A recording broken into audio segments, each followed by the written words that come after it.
Howdy folks, Little John, and time for a bit of a 5 on Friday, and I'm getting a little bit of help today from Blanton Single Barrel Bourbon.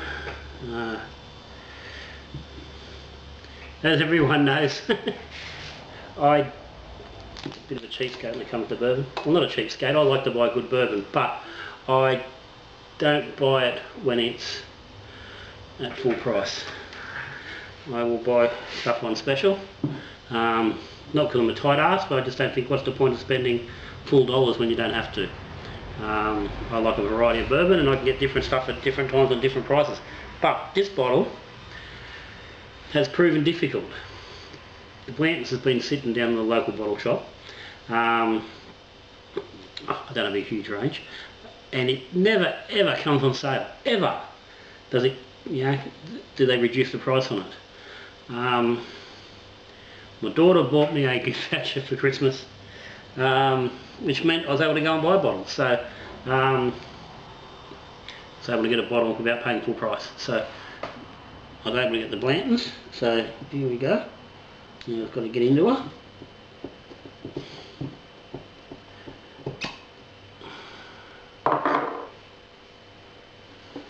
Pretty keen for this. Apparently this was a really good drop, but anyway,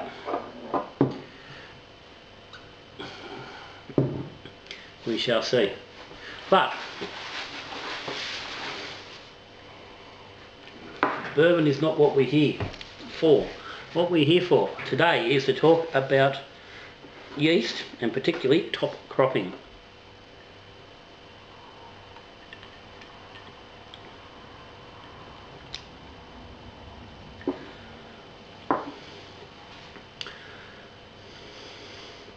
Top cropping yeast is a method you don't see used a hell of a lot, particularly in home brew circles. It is used quite a lot in different ways in commercial breweries, and what it involves is taking yeast off a fermenting beer at high krausen. So when the krausen's at its biggest, when it's really thick and healthy and there's a lot of action going on, and you get very healthy yeast sitting in amongst in that krausen on top of the beer. Let's see, yeah, there's a nice that's fairly thick and creamy. So and the reason I'm thinking is I've just been playing around with the Cherry Weisner, and it had a big yeast blow off through the airlock and onto the top of the fermenter. There, and you can see there, the airlock had filled with yeast. There's a little wash over onto the top of the fermenter. That's all liquid sitting on the top, yeast in there. So it went pretty crazy, and what it's left me with, this is the airlock that was in that fermenter, and it is now pretty much full of nice white creamy yeast. And the top of that fermenter, I've just cleaned it, and there was a layer of yeast, a good up to ½ an inch thick across the top of that fermenter lid. There was probably somewhere in the vicinity of, probably 150 ml of the creamiest, thickest, beautiful looking yeast you'd ever want to see, because it's completely healthy. It's spewed out, and if it hadn't been sitting there just in the fridge exposed to air, it probably would have been great to bloody even have cropped that. But so what effectively the airlock has done is it's top cropped that yeast for me without me having to do it.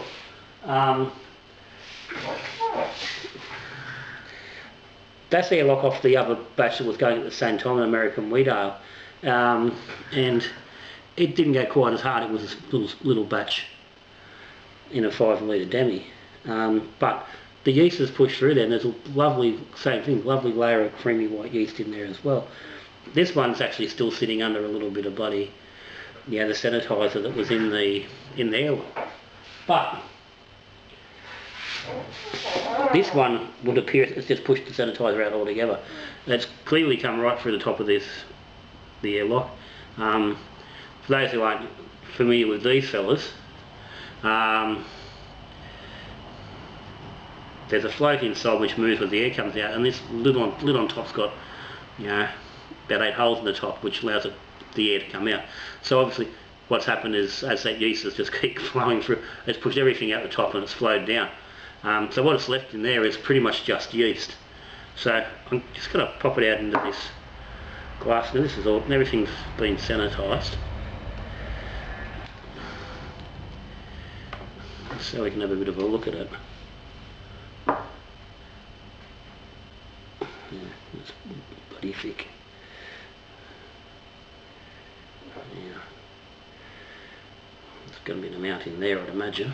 Yeah, there is.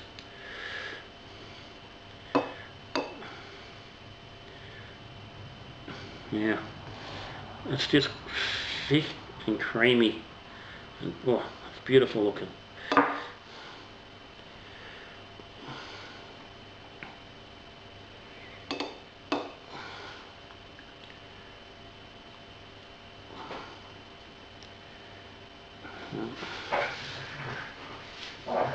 You can see there, it's beautiful and thick. Now I can get more out of that, and it's probably, maybe bloody 20 mil in there. I'll get some water into that shortly, and I can get another 10-15 mil out of that yet. So I'm going to keep that. Give it a while, and I've got myself some extra yeast to use. Now,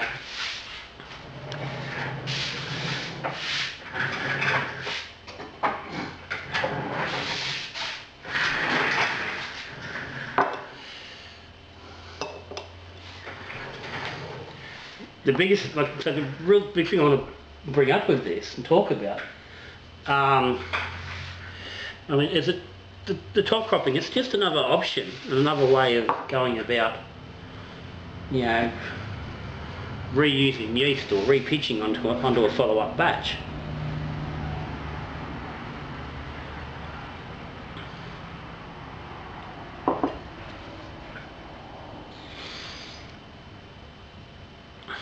Lots of guys want to reuse yeast, but different methods aren't necessarily particularly attractive to them for different reasons. A lot of brewers don't want to spend the money of going out and buying stir plates and flasks and things for making starters and things like that, which is one way of building up the pre-starter, or going through the trouble of, but the perceived trouble of rinsing a yeast after a batch is finished and storing it.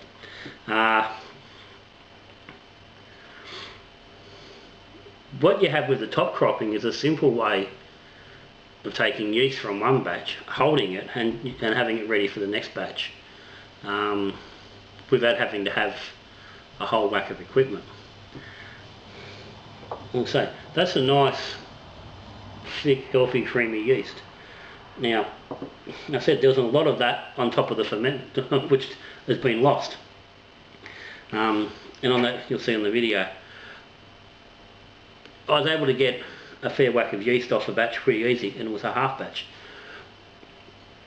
So if you've got a full batch of beer, 23 litre standard batch, at high krausen, day 3, day 4, day 5 of the ferment, when it's thick and creamy on top, you scoop it off with a sanitised spoon into a sanitised container, grab off 150 mil, and put that container in the fridge. and just sit it there till you do your next brew. Now if you're following on from one brew to the next, then it's probably only going to be a week, 2 weeks later. That yeast is still nice and fresh, and you can just pitch it directly into your next beer. You don't have to do anything with it. You don't need to make a starter, you don't need to proof it, you don't need to do anything.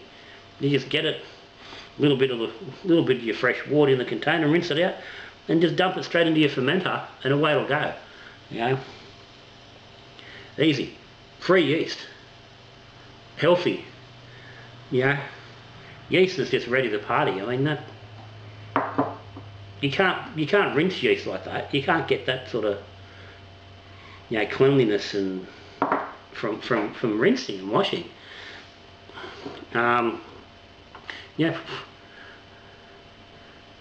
Which is why a lot of commercial breweries use it, because it's really good, healthy, pure yeast. And I said they just take off the top, just dump it into the next batch. And then the cycle just continues, and that yeast just keeps going and going and going. There's possibly a limit to how far you can push that, but that's a whole different different tale. But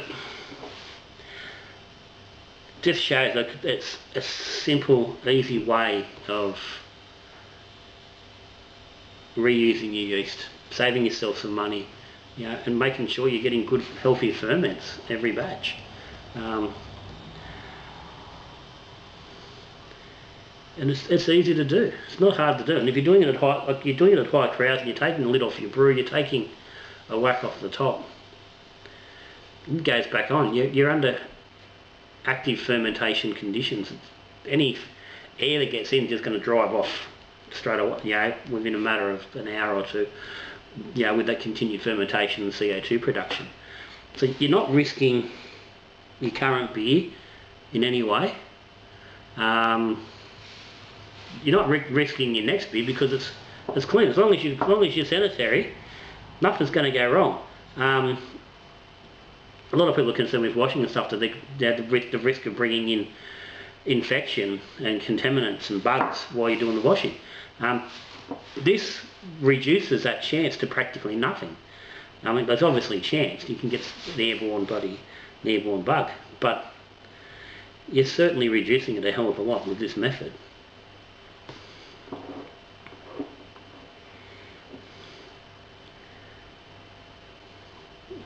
So if you're out there and you do 2 top crop, stick a comment down the bottom. Let us know how you do it. Do you store it? Do you just reuse it straight away? What sort of results are you getting? If you've got any questions, ask. If you aren't subscribed to Little John, hit the button down there in the corner. Join us. Get notified whenever a video comes up, so you can learn stuff about bloody making your beer and making your beer better. Who knows, maybe you just want to come along and watch me drink really nice bloody bourbon.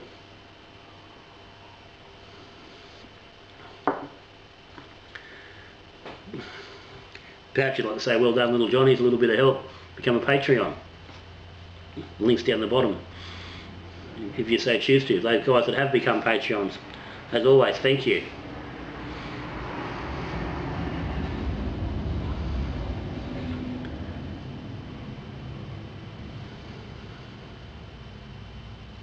But other than that, that's me, Little John for the day. Top cropping. It's easy. Give it a go. You never know. Might be the next big thing in your brewing step, in your journey. Maybe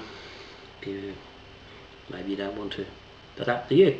All things brewing. It's up to you. You're the one brewing. You're the one who's got to make the decisions on how you want to do it. What works for you, what doesn't. I'm thinking I might be using it a little bit more after this. I've never looked at it that closely. But anyway, that's me for the day. Little John, I'm out. So, till I see you again, we drinking beer, we brewing beer, we talking beer. Good brewing.